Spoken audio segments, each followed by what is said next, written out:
안녕하십니까. 이정 목사의 토라 포션 13번째 시간 쉐모트를 나누도록 하겠습니다.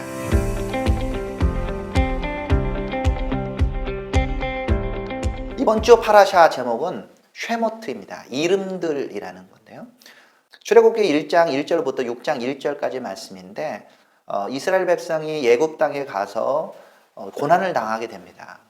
그때 하나님께서 모세라는 사람을 준비시키시고 그 모세가 미디안으로 가서 또 성장하게 되고, 그리고 그 미디안 광야에서 하나님께서 모세를 부르시면서 출애굽의 사명을 받게 되죠.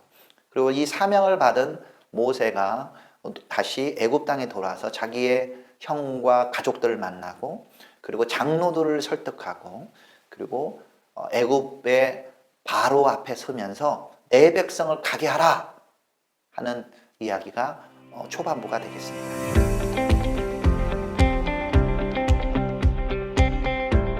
쉐모트, 이름들입니다. 바엘레 쉐모트 브네이 이스라엘. 야곱과 함께 각각 자기 가족을 데리고 애굽에 이른 이스라엘 아들들의 이름은 이러하니. 브네이 이스라엘, 이스라엘 자손이죠. 그리고 그들의 이름 쉐모트, 이 이름이 이럽니다 라고 70명의 이라고 이름을 나오게 됩니다. 요셉으로 인해서, 그리고 그 땅에 기근이 있었기 때문에 야곱과 함께 이스라엘의 아들들이 이전하게 됩니다. 여기서 야곱의 아들이라고 되어 있지 않고 이스라엘의 아들들이라고 되어 있다는 것을 굉장히 주목할 필요가 있습니다.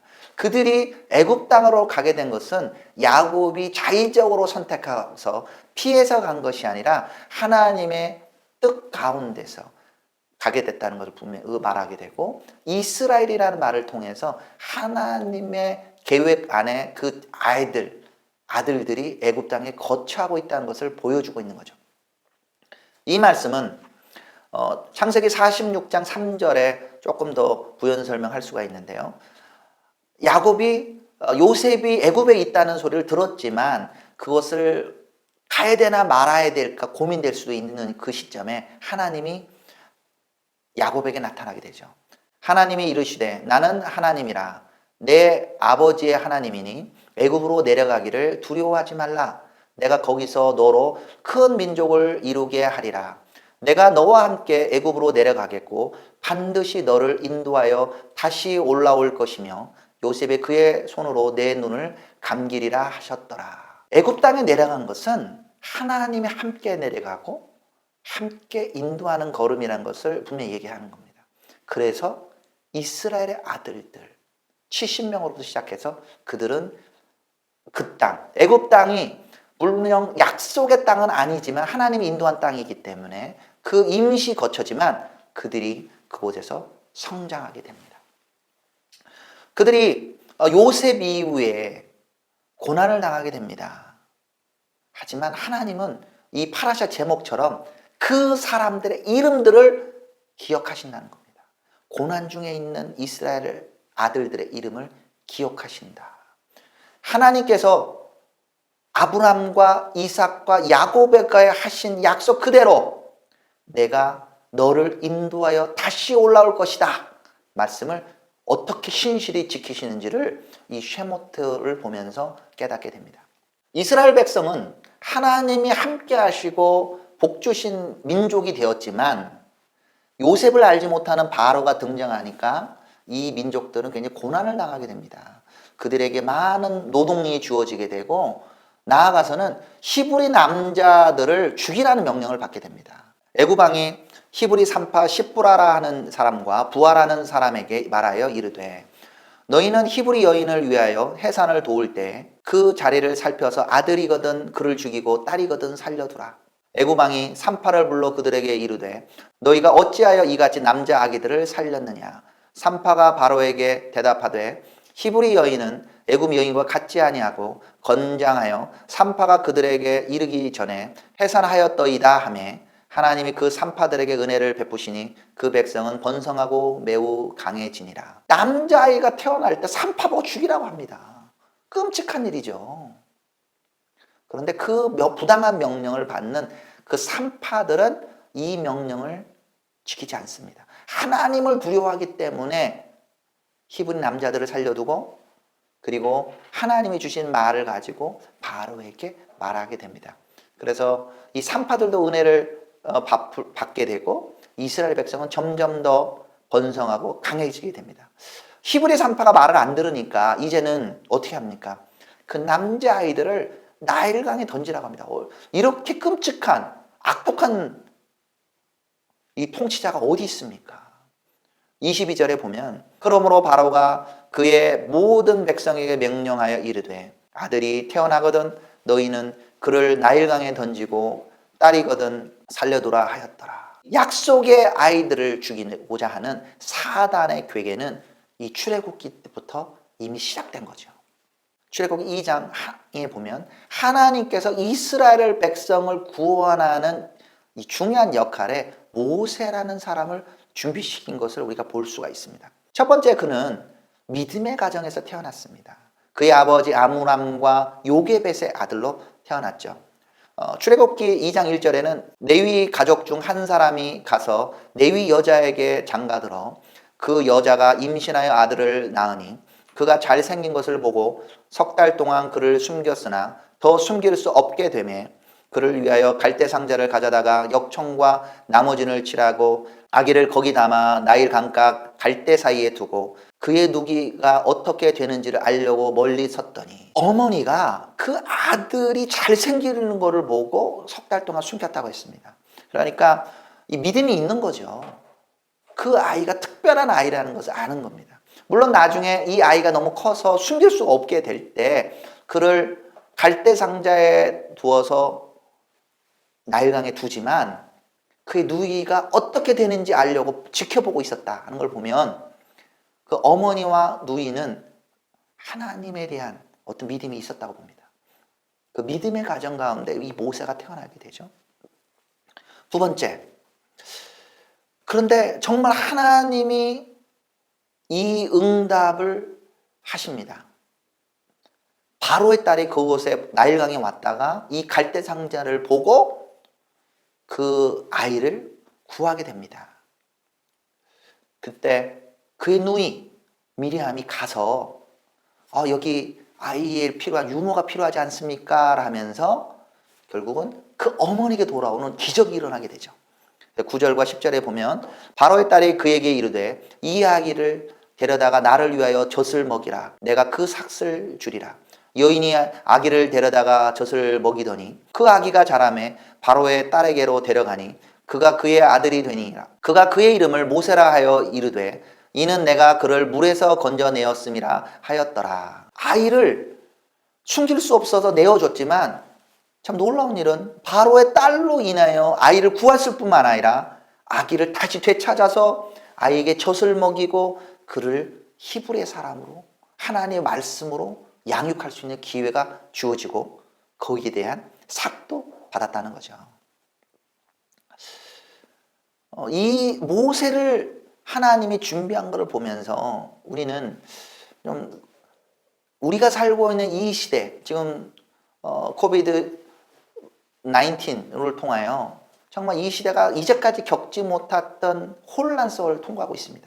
하지만 분명히 아는 것은 아무리 어두운 시대가 있다 하더라도 하나님께서는 그 고난의 세대를 통과하게 하는 사람을 예비하고 있을 거라는 거죠.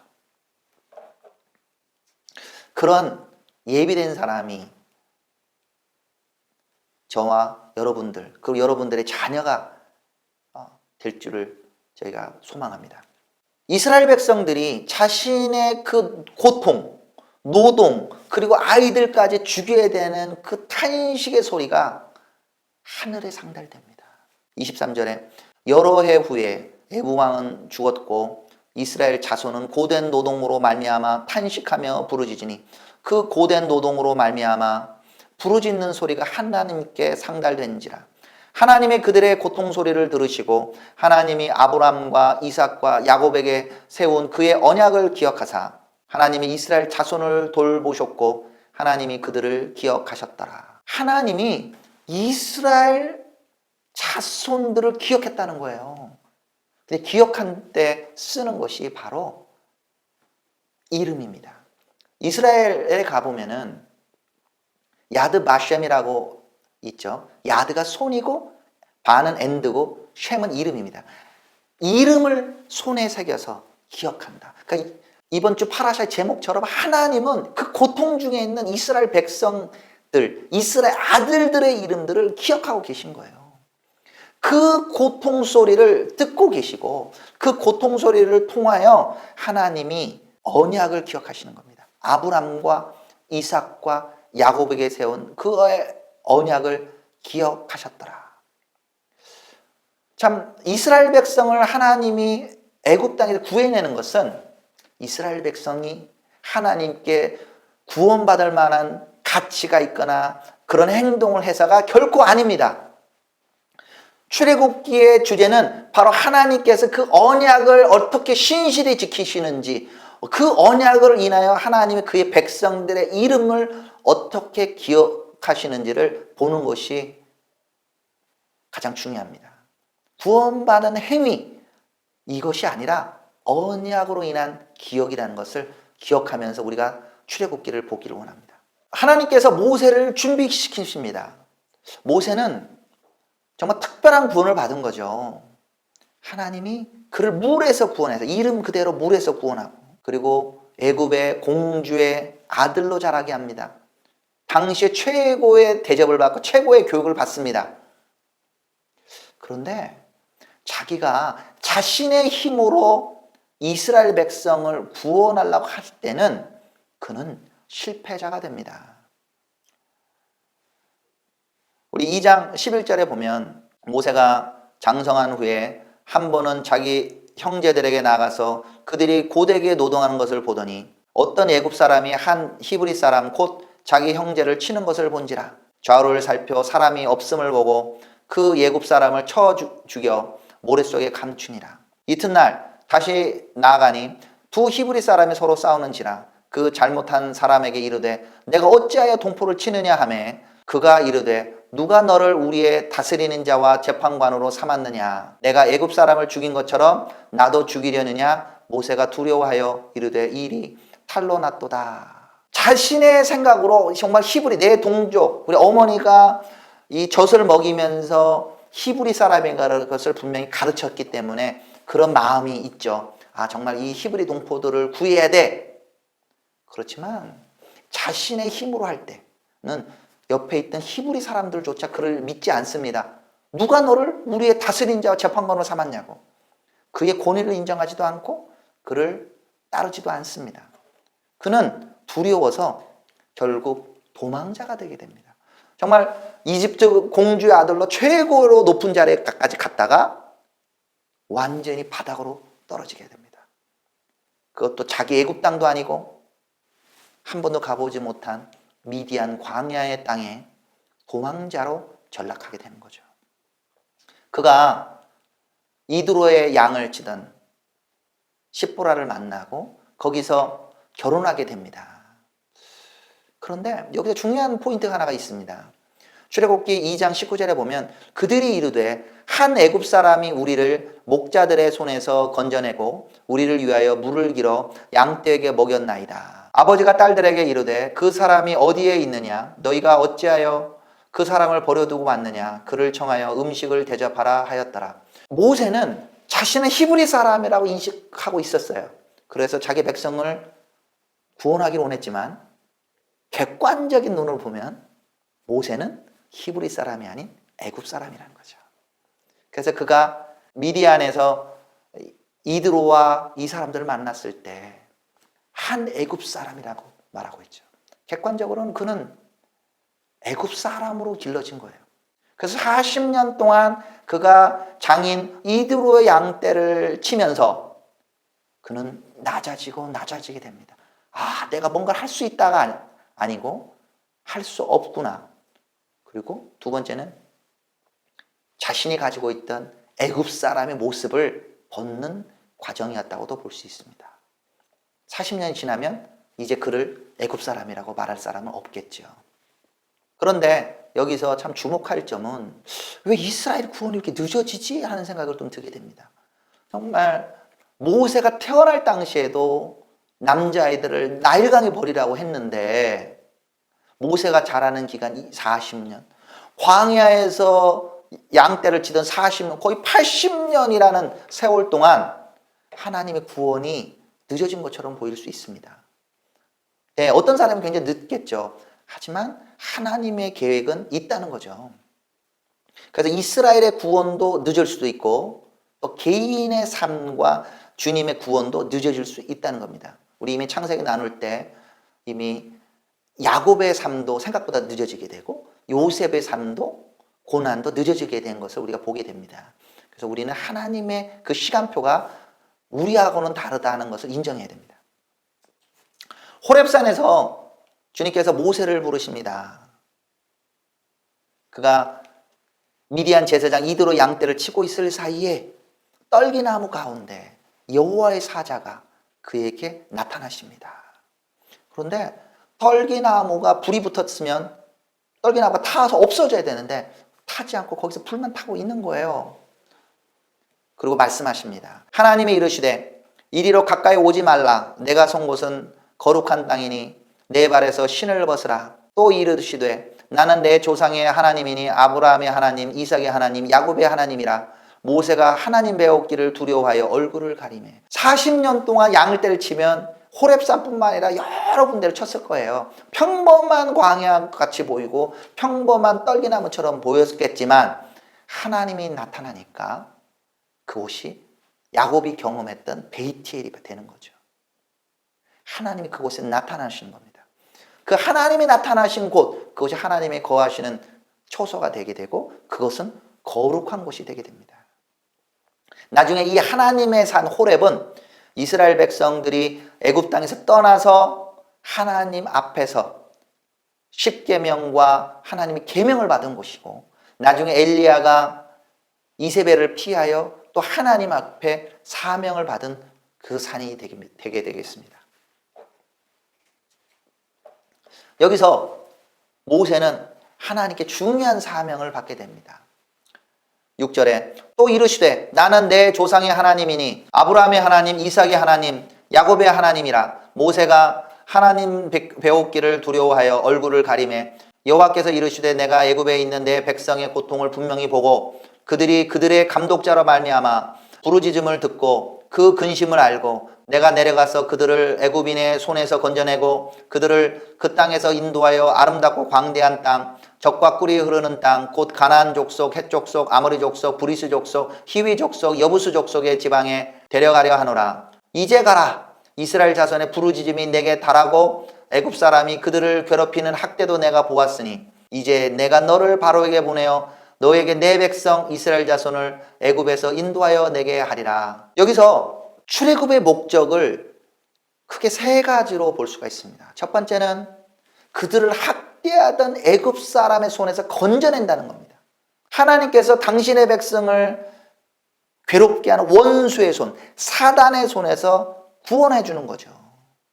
근데 그걸 분명히 봐야 될 것은 이 구원한다고 하는 것은 이것으로 끝나는 것이 아닙니다. 애굽 땅에 있는 그렇게 이스라엘 백성을 괴롭히던 바로만 바뀌어서 해결되는 것이 아니라는 것을 분명히 얘기합니다. 그래서 두 번째는 그 애굽 땅에서 구해낼 뿐만 아니라 어떻게 해요? 애굽 땅에서 인도하여 낸다는 겁니다. 하나님이 바로 애굽에서 애굽이라는 땅에서만 구원해 주는 것이 아니라 하나님이 약속한, 하나님이 지정한 땅으로 나가도록 그들을 이끌어낸다는 거죠. 단지 애굽 왕을 선한 왕으로 바꾸는 것에 그치는 것이 아닙니다. 이스라엘 백성은 하나님의 백성으로 그들의 삶의 자리로 나아가야 하는 겁니다. 그래서 모세가 바로에게 말했던 내 백성을 가게 하라고 명령하면서 우리는 광야에서 여호와 하나님께 예배드리겠다고 말한 것은 그들의 운명이 어떤 것인지를 분명히 보여주는 겁니다.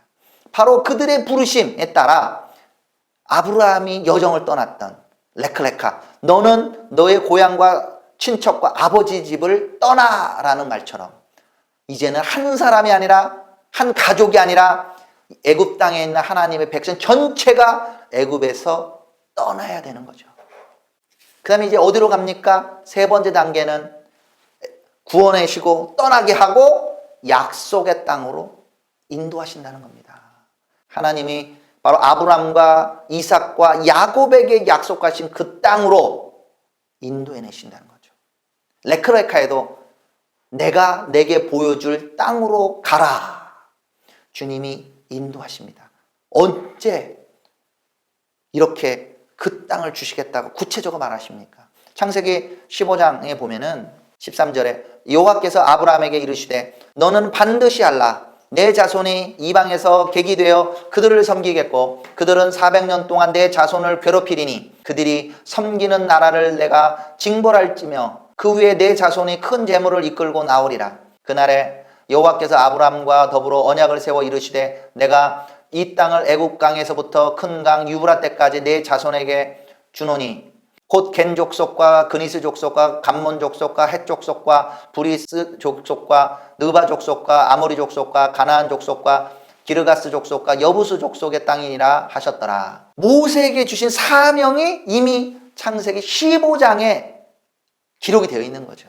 하나님 정말 신실하게 약속을 지키면서 이스라엘 백성들을 이끌어내라고 말하고 계시는 겁니다. 그러면 여기서 참 중요한 질문이 하나 생깁니다. 모세가 하나님께 사명을 받았어요. 근데 하나님이 모세를 불러 출애굽을 하라고 했다는 하나님의 참 선지자라는 것을 어떻게 증명할 수 있을까요? 모세가 한 수많은 이적을 통하여 증명하게 됩니까? 그의 이사와 능력을 통하여 그가 선지자인 것을 확인할 수 있나요? 아닙니다. 궁극적으로는 하나님의 명령하신 사명을 달성할 때 그것이 하나님이 부르신 증거가 되는 거죠. 출애굽기 3장 11절에 모세가 하나님께 아뢰되 내가 누구기에 바로에게 가며 이스라엘 자손을 애굽에서 인도하여 내리이까? 하나님이 이르시되 내가 반드시 너와 함께 있으리라. 내가 그 백성을 애굽에서 인도하여 낸 후에 너희가 이 산에서 하나님을 섬기리니 이것이 내가 너를 보낸 증거니라. 아무리 기적이 일어나고 10가지 재앙이 일어나고 하더라도 이스라엘 백성이 그 땅에서 나오지 못하고 이스라엘 백성이 하나님이 이 약속한 땅으로 나아가지 못하면 그 사명은 실패한 거고 그렇지 못한 이 사명자는 실패한 겁니다. 하나님이 궁극적으로 부른 그 목적을 달성해야 됩니다. 그것이 하나님의 도구로 사용되는 이유가 되는 겁니다. 여기서 또 주목해야 볼 것은 이 여호와의 사자입니다. 떨기나무에서 여호와 사자가 나타났다고 되어 있습니다. 근데 여호와의 사자, 히브리어는 말락 아도나이, 여호와를 아도나이라고 보통 히브리 유대인들이 말하고 있죠. 말락 아도나이, 그분이 누구이십니까? 근데 4절에 보면 여호와께서 말씀하셨다고 나오고 또 5절에는 하나님이 말씀하셨다고 나오죠. 그래서 결국 우리는 뭡니까? 여호와의 사자, 여호와 하나님이 동일한 분이라는 것을 우리가 유추해 볼 수가 있습니다. 그리고 또 6절에는 나는 내 조상의 하나님이니 아브라함의 하나님, 이삭의 하나님, 야곱의 하나님이라. 이게 다 같다. 여호와의 사자, 여호와 하나님, 아브라함과 이삭과 야곱의 하나님이 동일한 하나님이라는 것을 이 사건을 통해 확인할 수가 있죠. 그 여호와의 사자가 출애굽 내내 이스라엘 백성을 이끌고 가십니다. 출애굽기 14장 19절에 그 여호와의 사자가 앞에는 홍해가 있고 뒤에는 애굽 군대가 쫓아오고 있는데 바로 그들의 등 뒤로 옮겨가서 구름 기둥과 함께 그 뒤를 보호하시죠. 그리고 이스라엘 백성이 나아갈 때 말씀하시기를 23장 20절에 내가 사자를 내 앞서 보내어 길에서 너를 보호하여 너를 내가 예비한 곳에 이르게 하리니 너희는 삼가 그의 목소리를 청종하고 그를 노엽게 하지 말라. 그가 너희의 허물을 용서하지 아니할 것은 내 이름이 그에게 있음이니라. 여호와의 사자가 결국은 출애굽을 시작하시고 출애굽을 인도하시고 가신다는 것을 보게 되는 거죠. 그럼 이 여호와의 사자가 누구신가요?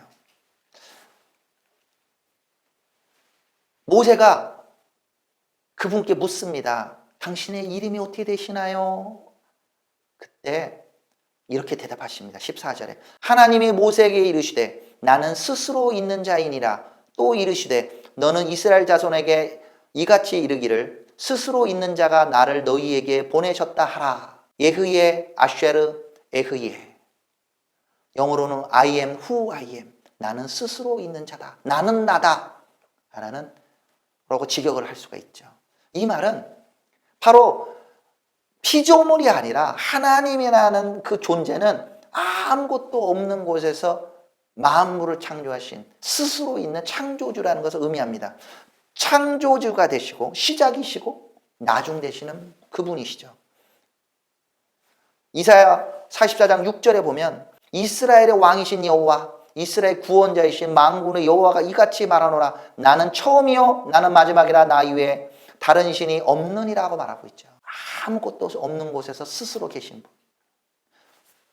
근데 우리는 신약의 말씀에 이분이 누구신가? 바로 예수와라는 것을 우리가 알게 됩니다.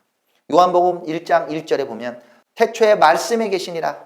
이 말씀이 하나님과 함께 계셨으니 이 말씀은 곧 하나님이시라. 그가 태초에 하나님과 함께 계셨고 만물이 그로 말미암아 지은 바 되었으니 지은 것이 하나도 그가 없이는 된 것이 없느니라. 스스로 계신 분이 예수와라는 거예요.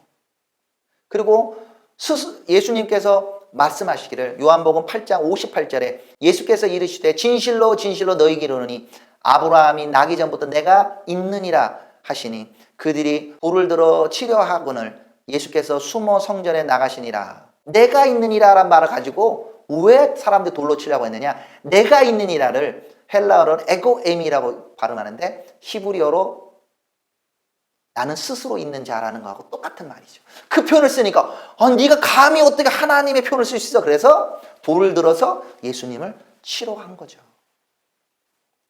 요한사도가 계시록 22장 13절에 나는 알파 오메가요 처음과 나중이요 시작과 끝이라.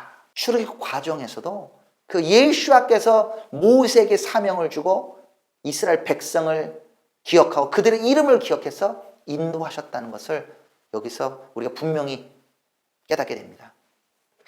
하나님은 이스라엘 백성을 인도하여 내시는데 그에게 자신의 계획을 말씀하셨죠. 출애굽기 3장 17절에 내가 말하였거냐 내가 너희를 애굽의 고난 중에 인도하여 내어 적과 꿀이 흐르는 땅 곧 가나안 족속, 헷 족속, 아모리 족속, 브리스 족속, 히위 족속, 여부스 족속의 땅으로 올라가게 하리라 하셨다 하면 그들이 내 말을 들으니 너는 그들의 장로들과 함께 애굽 왕에게 이르기를 히브리 사람의 하나님 여호와께서 우리에게 임하셨은즉 우리가 우리 하나님 여호와께 제사 드리려 하오니 사흘길쯤 광야로 가도록 허락하소서 하라. 하나님께서 아주 구체적으로 어떻게 할지를 말하고 있습니다. 모세야 네가 가서 장로들과 상의해서 애굽 왕에게 말하라. 우리는 광야에서 여호와께 제사 드리러 나가겠습니다. 그럴 때 어떻게 해요? 그들이 듣지 않을 거고 큰 이적으로 그 나라를 친 후에서야 보내게 되리라. 그리고 하나님이 그들을 보호하시고 은혜를 베풀게 하면서 폐물을 취해서 애굽 땅을 떠나게 될 거라고 이미 출애굽기 3장에 말하고 있습니다. 출애굽의 여정이 시작됐습니다. 첫 번째는 모세 자신, 사명자가 먼저 변화가 돼야 됩니다. 사명자도 의심이 들어요. 이게 내가 가능할까? 그때 하나님이 네가 가지고 있던 지팡이를 던져라 그러니까 지팡이가 뱀이 돼요. 그리고 다시 잡으니까 지팡이가 됩니다. 그리고는 손을 나병에 이렇게 품에 넣으니까 나병이 생기고 치유되는 것을 나중에 다시 넣으니까 치유가 되죠. 먼저 하나님이 모세에게 확신을 주게 됩니다. 그리고 자기는 말을 못해요 하고 그럴 때 내가 내 형 아론이 말을 잘하는 걸 아니? 형이 하고 같이 동력하라고 말합니다. 그가 자기를 떠나서 이제 하나님의 지팡이를 짚고 이제 떠나게 되죠. 두 번째 과정이 뭐냐? 내 주위에 있는 가족들이 이 출애굽의 여정에 동의를 해줘야 돼요. 그래서 그가 자기의 장인 이드로에게 이걸 설명하게 되고 그 다음에 아내에게도 설명하게 되는데 모세는 마음은 뜨거웠지만 준비가 사실 안 됐어요. 안 돼 있었습니다. 그 이해로 그의 아들들은 할례를 받지 않았어요. 그래서 하나님께서 그를 죽이려고 하는 것을 보고 십보라가 할례를 행해서 피남편이라고 부르게 되죠. 그러니까 그 아내가 그 가족들을 준비시키게 되고, 또한 온 길에 하나님 말씀하신 대로 자기 형 아론이 와서 만나고 하나님이 이렇게 우리 백성들을 구원하실 거예요, 이렇게 인도하실 거 다 설명하고 설득하는 작업이 필요합니다. 세 번째로 어떤 과정이 필요합니까? 이제는 이스라엘 백성이 장로들을 만나서 그들에게 설명하게 됩니다. 29절에 보면 모세와 아론이 가서 이스라엘 자손의 모든 장로를 모으고 아론이 여호와께서 모세에게 이르신 모든 말씀을 전하고 그 백성 앞에서 이적을 행하니 백성이 믿으며 여호와께서 이스라엘 자손을 찾으시고 그들의 고난을 살피셨다 함을 듣고 머리 숙여 경배하였더라. 혼자 내가 하나님께 부름받았어 라고 바로 간 것이 아니라 하나님께서 모세에게 가르쳐준 대로 장로들을 모아서 그들에게 설명하고 그들에게 확신을 시키는 거죠. 그때 장로들이 야, 하나님이 우리의 고난을 들으시고 우리를 지키시는구나 하고 함께 하는 거죠. 과정이 자신이 먼저 확신을 가지고 가족들이 확신을 가지게 되고 이제 장로들이 확신을 가지면서 함께 동력하게 되는 거죠. 하나님께서 이들에게 이렇게 확신을 주고 명령을 주었지만 여러 가지 반대를 직면하게 됩니다. 먼저 바로에게 가서 내 백성을 보내라 라고 말하게 됩니다. 근데 바로가 듣습니까? 안 듣죠. 5장 2절에 바로가 이르되 여호와가 누구기에 내가 그의 목소리를 듣고 이스라엘을 보내겠느냐? 나는 여호와를 알지 못하니 이스라엘을 보내지 아니하리라. 하나님께서 모세에게 말한 대로 반대가 있습니다.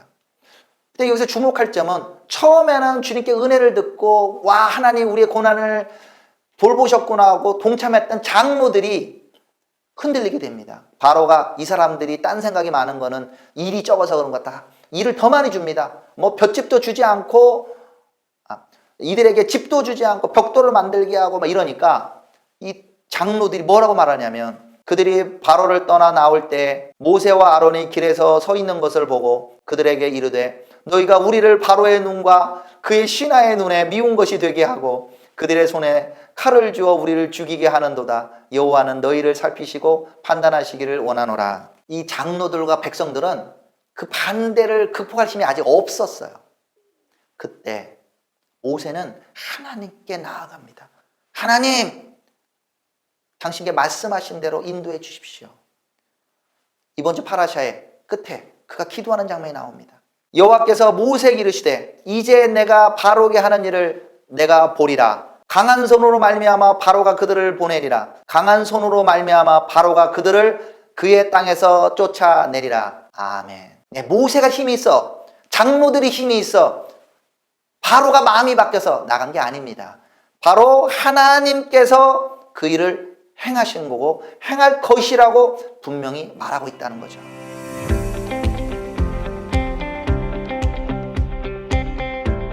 함께 있는 하프타라 말씀을 보겠습니다. 이사야서 27장 말씀과 29장의 말씀인데요. 27장 6절 후일에 야곱의 뿌리가 박히며 이스라엘의 움이 돋고 꽃이 필 것이라. 그들이 그 결실로 지면을 채우리로다. 주께서 그 백성을 치셨던들 그 백성을 친 자들을 치심과 같았겠으며 백성이 죽음을 당하였던들 백성을 죽인 자가 죽음을 당함과 같았겠느냐. 주께서 백성을 적당하게 견책하사 쫓아내실 때 동풍 부는 날에 폭풍으로 그들을 옮기셨느니라. 이스라엘 백성들의 고난을 당해서 하나님께 징계를 받습니다. 그들이 쫓아내을 당하고 죽음을 당하게 되죠. 그렇다고 하나님이 이스라엘 백성을 버렸습니까? 아니시죠. 하나님의 이름이 그들 가운데 있습니다.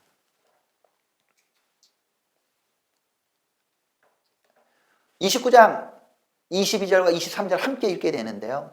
그러므로 아브라함을 구속하신 여호와께서 야곱 족속에 대하여 이같이 말씀하시되 야곱이 이제는 부끄러워하지 아니하겠고 그의 얼굴이 이제는 창백해지지 아니할 것이며 그의 자손은 내 손이 그 가운데에서 행한 것을 볼 때 내 이름을 거룩하다 하며 야곱의 거룩한 일을 거룩하다 하며 이스라엘의 하나님을 경외할 것이며 이스라엘 백성을 회복시킨다는 것을 말하고 있습니다. 이스라엘 하나님이라는 것을 우리가 분명히 봐야 됩니다. 우리가 아이들을 낳으면 첫째 아이들의 이름을 가지고 누구 오빠, 누구 엄마 이렇게 부릅니다. 근데 하나님은 자신을 나는 이스라엘 하나님이라고 부르기를 원하신다는 거죠. 그래서 출애굽기 4장 22절에 너는 바로에게 이르기를 여호와의 말씀에 이스라엘은 내 아들 내 장자니라. 이스라엘은 하나님의 장자, 아들이라는 거죠. 그래서 그 아들의 이름으로 불리기를 원합니다. 이스라엘 하나님으로 불리기를 원하시는 거죠. 하나님이 바로 출애굽 당시에 이스라엘 백성의 이름을 기억하신 것처럼 이사야 선지자도 하나님께서 이스라엘 자손들의 이름을 여전히 기억하신다는 것을 얘기하고 있습니다. 지금도 하나님께서는 이스라엘 백성들의 이름을 기억하고 계십니다.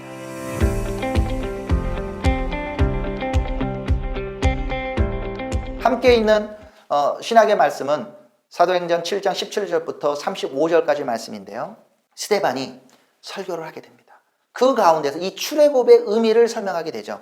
30절에 40년이 참에 천사가 시내산 광야 가시나무 떨기 불꽃 가운데서 그에게 보이거늘 모세가 그 광경을 보고 놀랍게 여겨 알아보려고 가까이 가니 주의 소리가 있어 나는 내 조상의 하나님 곧 아브라함과 이삭과 야곱의 하나님이라 하신대 모세가 무서워 감히 바라보지 못하였더라. 주께서 이르시되 내 발에 신을 벗으라. 내가 서 있는 곳은 거룩한 땅이니라. 내 백성이 애굽에서 괴로움을 받음을 내가 확실히 보고 그 탄식하는 소리를 듣고 그들을 구원하려고 내려왔노니 이제 내가 너를 애굽으로 보내리라 하시니라. 그들의 말이 누가 너를 관리와 재판장으로 세웠느냐 하며 거절하던 그 모세를 하나님은 가시나무 떨기 가운데서 보이던 천사의 손으로 관리와 총량하는 자로서 보내셨으니 스데반이 모세의 삶을 얘기하면서 이 출애굽 과정도 얘기하게 되죠. 왜 이 얘기를 했을까요?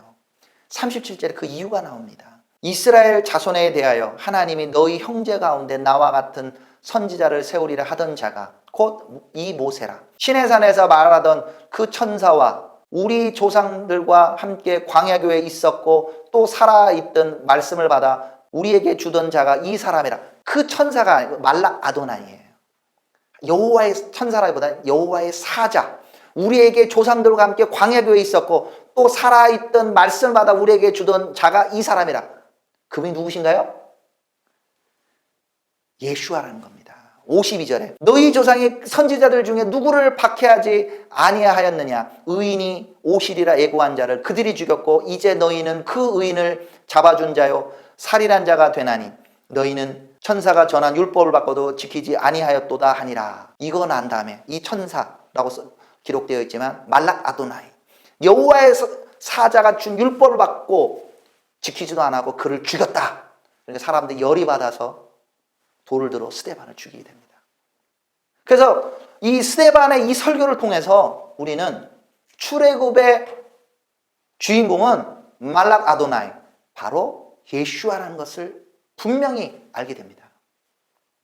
함께 있는 고린도전서 14장 18절부터 25절까지의 말씀에는 예언의 은사에 관하여 나타나게 됩니다. 그런데 우리가 그 예언을 통하여 깨닫게 되는 것은 바로 그 예언은 하나님으로부터 받아서 가는 거죠. 모세가 하나님께 예언을 받습니다. 하나님의 계획을 듣습니다. 그리고 스데반은 그가 이 예언을 주시는 분, 말씀을 주신 분, 여호와의 사자, 그분이 예수라는 것을 증거하게 됩니다. 우리가 예언을 한다는 것은 바로 하나님의 말을 듣고 하나님의 마음을 드러내는 것이고 하나님의 계획을 선포하는 것이고 하나님의 구원을 선포하는 것이고 궁극적으로는 예언은 구원자 대신 예수와를 증거하는 것이 되어야 된다는 것입니다. 이번 주 파라샤를 정리하겠습니다. 고난 중에 있다 하더라도 하나님께서는 이스라엘 아들들 그들의 이름들을 기억하셨습니다. 아브라함과 이삭과 야곱과의 약속을 신실히 지키시는 분이십니다. 그들이 구원이 생각보다 늦어진다 하더라도 하나님은 반드시 약속을 지키십니다. 우리에게도 하나님이 반드시 역사하십니다. 하나님이 모세를 준비시키고 말미암아 구원을 시작하신 것처럼 하나님이 하나님의 사람을 준비하고 계시고 준비하기를 원하시는 겁니다. 근데 그 하나님의 사람은 결코 혼자 일할 수 없습니다. 그를 구원한 것은 그들의 부모였고, 그리고 함께 했던 신실하신 부모와 장인과 아내와 가족들의 동력이 없고 협력이 없었다면 그 일은 감당할 수 없습니다. 하나님 앞에 끼어진 모세 같은 겸손한 사람들이 일어나기를 소망합니다. 그래서 이스라엘의 구원자 대신 이스라엘에게 율법을 주시고 그들을 구원하신 말락 아도나이 예슈아를 계시하고 그것을 또 이스라엘에도 전하기를 원하는 사람들이 더 일어나기를 원하고 그렇게 하시도록 우리가 기도하기를 원합니다. 감사합니다.